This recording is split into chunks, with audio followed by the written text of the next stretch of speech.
આજે ગુરુ પૂર્ણિમા નિમિત્તે બજરંગદાસજી બાપાની તપોભૂમિ તીર્થરાજ બગદાણા મુકામે ગુરુ પૂર્ણિમા મહોત્સવની ધામધૂમથી ઉજવણી કરવામાં આવી।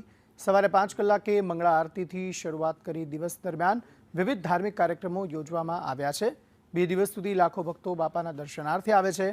ભક્તો માટે પ્રસાદની વ્યવસ્થા પણ મંદિરના ટ્રસ્ટીઓ તરફથી રાખવામાં આવી છે।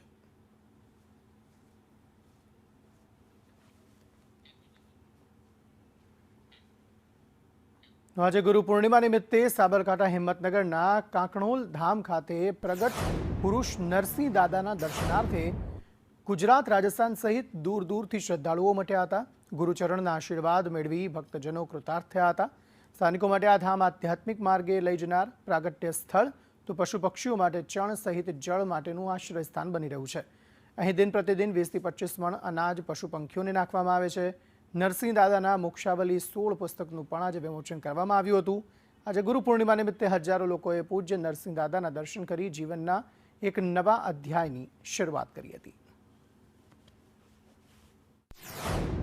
અને એમાં આજે ગુરુ પર્વ નિમિત્તે હજારોની સંખ્યામાં ગામમાંથી દેશ વિદેશથી બહારગામથી અનેક શિષ્યોનો અહીંયા આજે મેળાવડો ઉભરાયેલો છે, મેરામણ ઉભરાયેલો છે અને સર્વે મુમુક્ષો પૂજ્ય દાદાશ્રીના પૂજન અર્ચન અને દર્શન કરી ધન્યતા અનુભવ એક અનન્ય પક્ષીચરણનો અહીંયા એક મહાયજ્ઞ ચાલે છે। એમાં પોતપોતાનું સૌ યોગદાન આપી અને ખૂબ ધન્યતા અનુભવે છે। દાદાશ્રીના સ્વરચિત 15 ભાગ તો છે જ સત સાહિત્યના, અને આજે 16મા ભાગ સ્વરૂપે નરસિંહ બ્રહ્મ જાગૃતિ એ બ્રહ્મ જાગૃતિ એ પુસ્તકનું 16મા ભાગનું વિમોચન પણ આજે પૂજ્ય દાદાશ્રીના હસ્તે